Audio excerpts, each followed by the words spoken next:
Agora a gente vai aprender como começar o texto, como desenvolver e como concluir. Bom, primeira coisa que nós temos aqui, eu trouxe um exemplo de uma redação para concurso público. E a gente tem aqui uma composição de uma introdução simples, conforme você viu naquela divisão que eu mostrei para vocês. Então o exemplo, gente, ele trouxe o seguinte, né? A partir da leitura do texto de apoio acima, então nós temos aqui um texto de apoio, e com base no seu conhecimento de mundo, então quer dizer, a sua forma de recortar as coisas, né?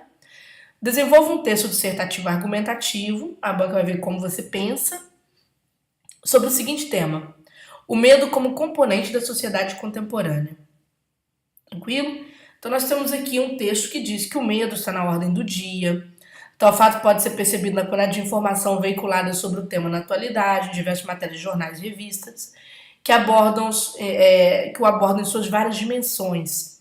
O medo é um tema que vem atravessando o cotidiano e marcando de forma cada vez mais palpável a vida coletiva e individual, o que leva à modificação de comportamentos sociais e hábitos mentais. Então aqui está explicando como que o medo tem marcado essa geração contemporânea. E a banca quer que você produza uma redação que vai falar do medo como componente da sociedade contemporânea.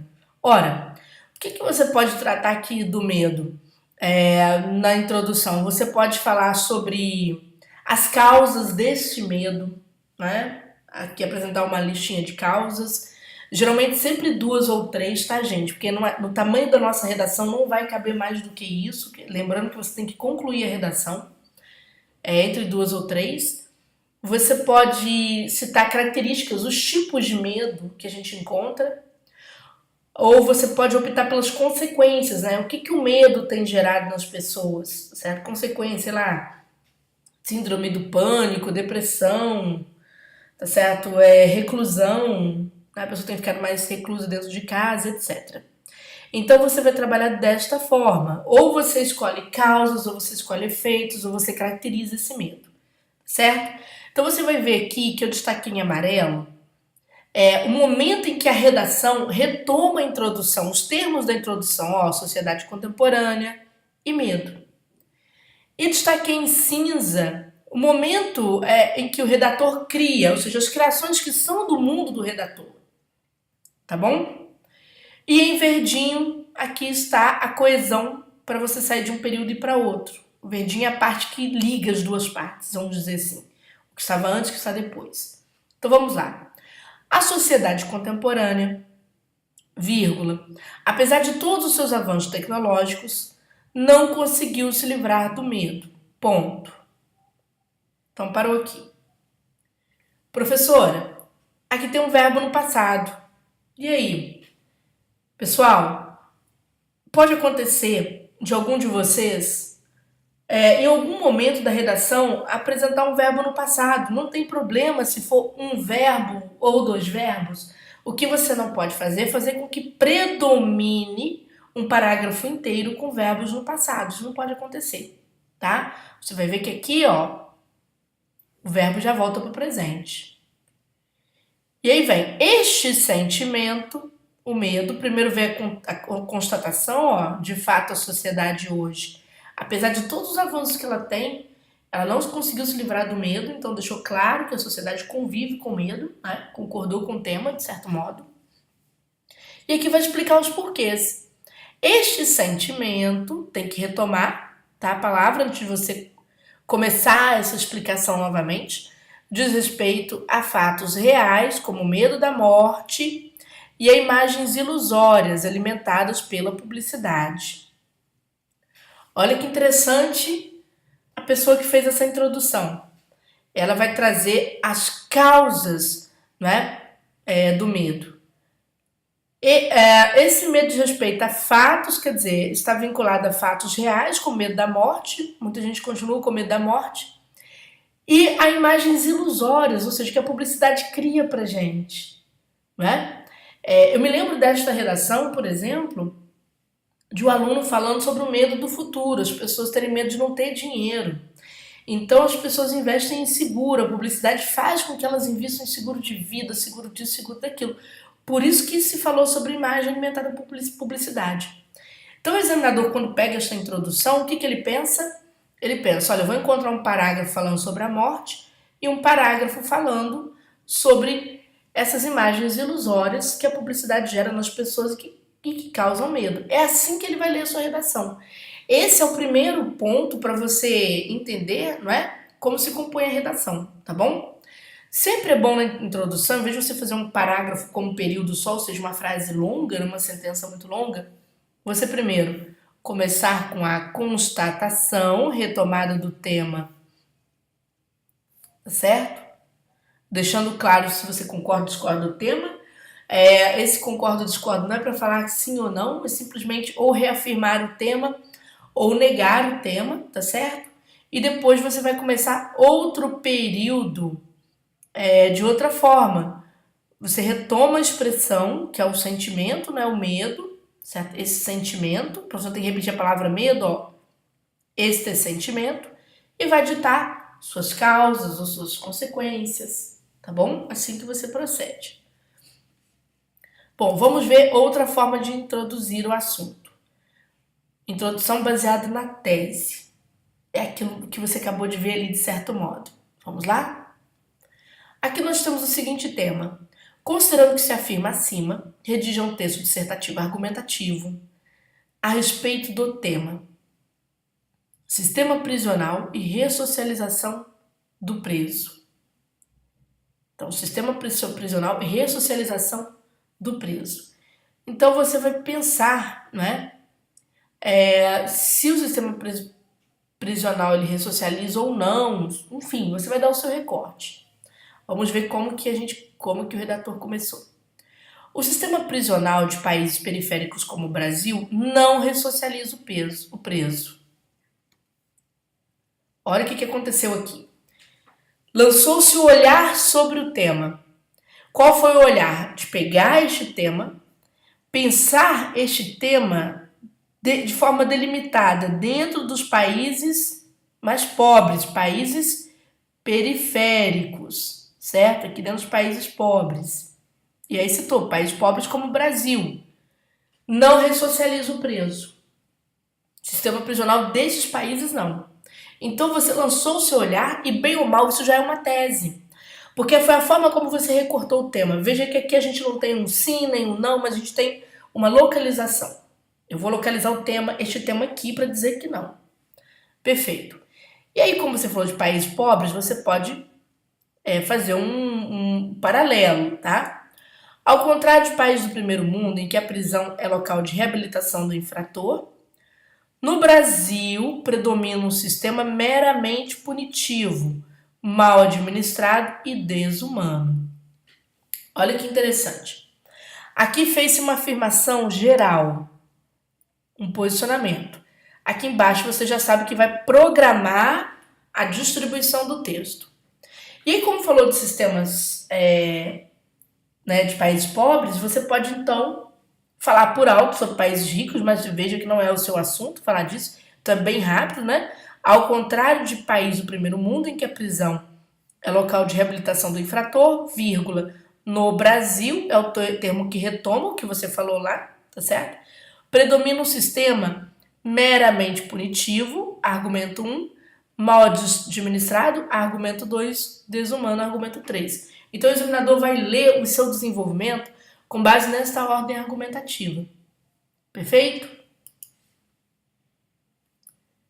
Introdução baseada em dupla análise, ou seja, você pode então fazer uma introdução como esta, que é aquela mesma que eu mostrei você anteriormente aqui, tá? Muito parecida, que é de você recortar a tese de forma clara, ou dizer um sim, dizer um não, né? Ou localizar, ou citar aquilo para determinado grupo, tá? A sua preferência.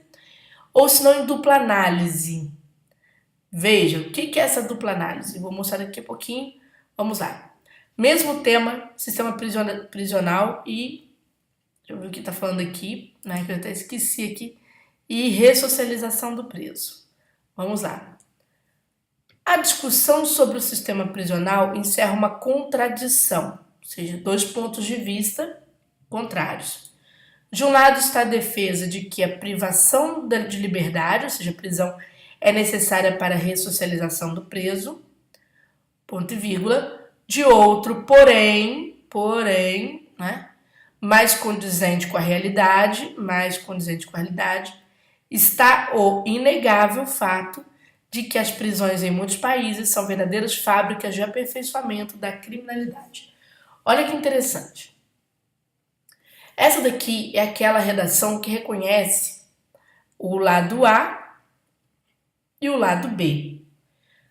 Mas você vai notar uma questão muito curiosa, que é importante, se você optar por esse tipo de introdução, que é importante você pensar, certo?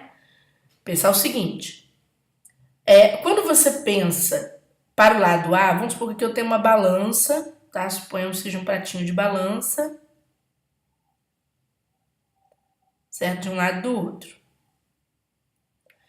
Quando você pensa um lado e você pensa o outro, em concurso não pode haver igualdade. A sua balança não pode estar igual. Ela tem que pesar mais para um dos lados, ele tem que ter mais força. Entendeu? Porque o examinador vai entender que você vai apenas comentar o outro lado de forma estratégica para que você possa rebater com força total do seu lado. Entenderam a dupla análise? Você só pode falar do outro lado, mas com o intuito de que você quer derrubar os argumentos do outro lado. Então, de um lado está a defesa de que a privação da liberdade ela é necessária para você ressocializar o preso. De outro, porém, olha indicando a oposição, mas condizente com a realidade, olha você pesando, né?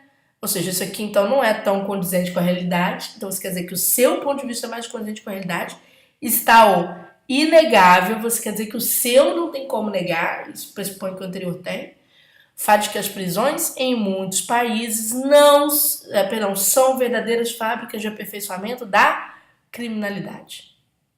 Então você deixou bem claro isso aqui. São verdadeiras fábricas de aperfeiçoamento da criminalidade. Então eu entendo que você vai até falar do outro lado, mas você vai trabalhar melhor do seu ponto de vista. Então legal, é uma boa forma de introduzir. A segunda introdução é aquela introdução que é feita em forma de questionamento, forma de pergunta. Então o que nós vamos ter? Aqui nós temos o seguinte tema.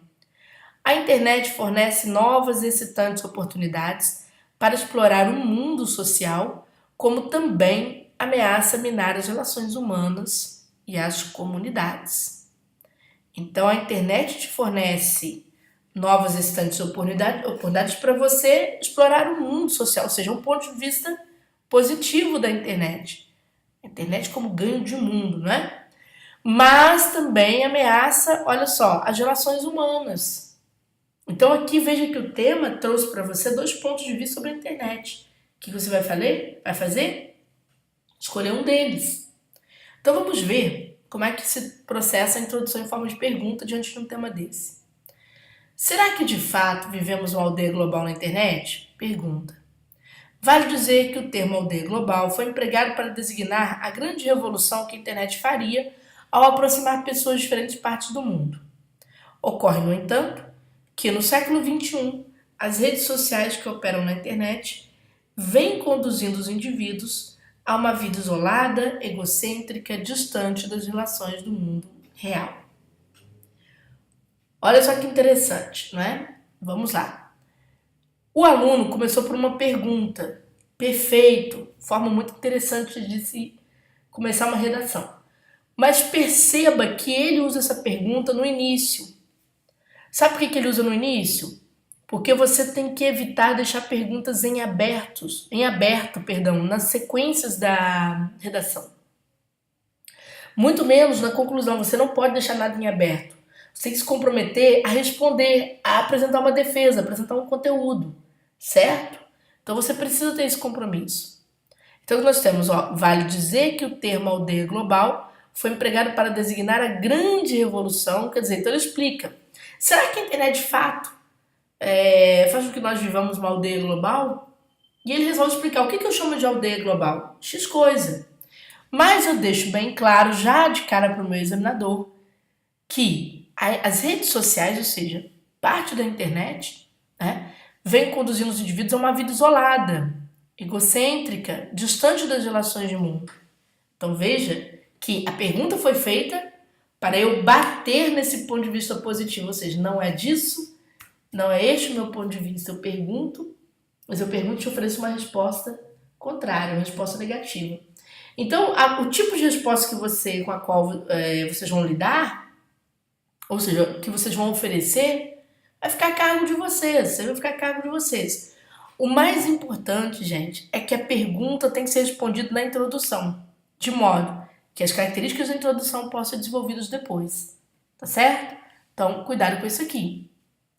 Perfeito? Vamos então ao desenvolvimento, como se processa o desenvolvimento.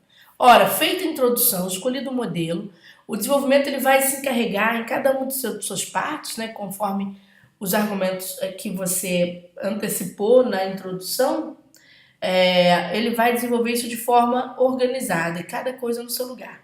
E como é que se desenvolve um parágrafo do desenvolvimento? Ele pega a ideia, né, uma das ideias que você apresentou na introdução, entra com uma estratégia argumentativa, e se tiver espaço, sintetiza, ou seja, volta, reafirma aquela ideia. Vamos ver se a gente nem sempre vai ter esse espaço, tá? Então vamos lá para a gente notar a construção de um parágrafo do desenvolvimento, chamado parágrafo padrão. O medo de perder o emprego, lembra aquela redação do medo? Então aqui tem um dos parágrafos dela. O medo de perder o emprego é bastante emblemático em períodos de crise. Então aqui é um daqueles medos. No Brasil, com a volta da crise econômica, o brasileiro passou a ter medo de consumir ou de investir em bens porque se sente inseguro quanto à manutenção do seu trabalho. Então aqui a segunda parte. Essa insegurança produz um efeito negativo, pois muitos trabalhadores, ao se sujeitarem a quaisquer condições laborais, colocam em risco a sua saúde mental e física para conservarem seus empregos. Então, olha só, terceira parte. Vamos lá. Aqui, nessa parte número 1, veio a retomada do que estava na introdução. É o que a gente chama de tópico. É como se você resgatasse seu primeiro, seu segundo, seu terceiro argumento, depende de qual deles, né? Qual ordem. Trouxesse ali com outras palavras, tá bom? O medo de perder o emprego é bastante emblemático em período de crise. É a tal do medo ilusório, né? Não tem o medo da morte, tem os medos ilusórios. Então o medo de perder emprego é o primeiro deles. E aí vai entrar a estratégia argumentativa, que aqui vem em forma de exemplificação. Por que exemplificação? Porque citou o Brasil como exemplo. A crise econômica brasileira. Então diz que no Brasil, por exemplo, o brasileiro passou a ter medo de consumir, de investir em bens. Né? E aí explica por quê. Ó. Afirmou, tem que explicar. Afirmou as coisas, explica. Explicou por quê. Vai fazer um último período, né, trazendo as consequências disso aqui. Essa insegurança produz um efeito negativo, pois muitos trabalhadores passam a se sujeitar a qualquer coisa. É isso que quer dizer este último. Então veja, gente, que aqui se divide em 3 partes: tópico, prova, né, e uma conclusão que veio por meio do efeito disso, do que foi falado anteriormente. Então é assim que você constrói o parágrafo do desenvolvimento. Vamos ver mais. Exemplo de uma redação inteira agora. A banca pede para que se redija sobre causas e efeitos do trabalho informal. Então você tem que trazer causas e consequências, tá certo? Lembre-se de que os efeitos eles precisam casar com as suas causas de origem. Isso é importante, tá? E a banca diz assim: quando a recessão aparece, o cidadão busca o trabalho informal como meio de sobrevivência. De causas multifatoriais, a informalidade decorre, ou seja, ela vem de variantes como alta carga tributária e insegurança econômica. Seus efeitos variam da prática de ilegalidades à redução do poder de mercado do país. Bom, como foi organizado, né? Vai falar sobre o trabalho informal aqui e vai distribuir as causas e os efeitos. Veja que palavra-chave aparece. O aluno nem troca. Não colocou motivo, não colocou consequência, que seriam sinônimos. Ele manteve as palavras originais. E aqui ele começa com uma ideia, não é? Ou seja, com um fato que vai desencadear isso aí. Quando a recessão aparece, o cidadão busca o trabalho informal. De causas variadas, ou seja, causas multifatoriais, ele vai citar duas. A informalidade decorre, ou seja, ela vem de variantes como alta carga tributária e insegurança econômica. Então, citou duas causas que eu entendo serão tratadas no desenvolvimento. Seus efeitos variam da prática de ilegalidades à redução do poder de mercado do país. Como é que serão montados os parágrafos, então, do desenvolvimento? Vai ficar a seu gosto, desde que haja alguma organização. Vamos supor que você criou um parágrafo que vai pegar a primeira causa, que é a alta carga tributária, né? E vai associar ao efeito da ilegalidade, certo? Uma alta carga tributária leva as pessoas a não pagar tributos ou a fraudar, né, o fisco, etc.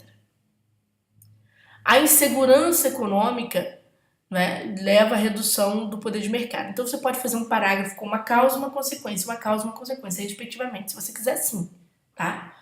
Mas você pode também fazer um parágrafo com as causas, as duas causas iniciais, e outro com as duas consequências. Ou, se você tiver espaço, um parágrafo para cada causa e um parágrafo para cada consequência. Que seria o ideal quando você tem espaço. Quando não se tem, você pode agrupar elementos em semelhança. Não é uma enumeração aleatória, são elementos em semelhança. Tá bom? Vamos ver como que a redação trabalhou. Se os custos relacionados à tributação em um país são altos, isso se reflete também no aumento da informalidade no mercado. No Brasil, por exemplo, a soma de impostos relacionados à folha de pagamento chega a 50% do salário do trabalhador. Para driblar a alta carga tributária, as empresas recorrem a formas de contratação que pendem para a informalidade. Olha só. Então aqui pegou a primeira causa. Perdão, alta carga tributária. Então trouxe isso aqui para a introdução, ou seja, para o tópico, associando só o tema central, né, com o aumento da informalidade do mercado de trabalho. Trouxe uma fundamentação, que são os números. Ó, no Brasil, o valor da tributação no Brasil chega a 50%, né? E depois trouxe uma consequência, ou seja, para driblar isso daí, as empresas acabam pendendo para contratar as pessoas na informalidade, certo? Que de certo modo, pode ser um fator de legalidade. Mas vamos mais para a gente entender. Mas a causa mais grave do trabalho informal é a instabilidade econômica, ou seja, a crise econômica. Com as contas do país no vermelho, as empresas evitam o risco das contratações formais, que alavancam custos sem a contrapartida do lucro esperado. Por essa razão, o Brasil, em meio à crise econômica, apresenta taxas de desemprego em torno de 12%. E é nesse número que estão os trabalhadores informais. Então, gente, vejam que cita-se como causa agora a instabilidade econômica. E veja assim o redator opinando, ó, na opinião dele essa é mais grave.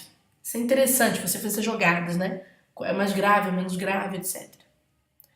Aí depois vem, ó, aparecem os números, tá bom? E aqui juntinho apareceu a consequência. E aparece um número aqui indicando a consequência dessa instabilidade econômica, né? Que o quê? Vai gerar o quê? Desemprego, tá? Então meio que fez isso, uma situação meio causa e consequência. E aí o aluno resolve então fazer um parágrafo fechando, né? Trazendo um efeito para aquelas duas causas, de forma a sintetizar, pode também. Os efeitos da informalidade econômica tornam o problema cíclico. Vai explicar por que é cíclico. Sem opção, muitos trabalhadores informais obtêm renda a partir da ilegalidade. Lembra da ilegalidade como efeito? Venda de cigarros e de outros produtos pirateados. Nesse sentido, outro efeito em cascata se verifica.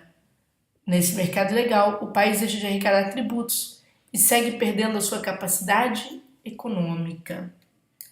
Então veja que aqui ele meio que faz uma síntese dos efeitos, com base nos problemas que foram abordados anteriormente. Está claro? Então assim se constrói o desenvolvimento. A conclusão. Conclusão, como eu disse para vocês, ou você tem uma proposta de solução, sempre embasada em argumentos oficiais, ou seja, o papel do Estado, o que pode ser feito, né? E aqui nós temos a solução para quê? Tem que buscar o tema. A solução para se reduzir a informalidade econômica do Brasil passa pela agenda reformista. A solução é isso aqui, a agenda reformista. O país teria que investir em reformas tributárias e trabalhistas sérias e transparentes, derivadas de estudos aprofundados feitos por instituições oficiais, que lidam diariamente com as causas da informalidade. Então, gente, a solução que se viu aqui é investimento em reformas, mas reformas que sejam o quê? Como as que foram feitas? Não. Reformas transparentes, derivados de estudos, certo? E feitos por instituições que lidam com isso o tempo inteiro, com essa realidade o tempo todo. Tá certo? Então, vocês viram aqui como se processam as partes. A gente vai agora para outro bloco para a gente tratar do refinamento dessas partes. Vamos falar sobre a formação da argumentação, progressão, coerência e coesão, tá certo?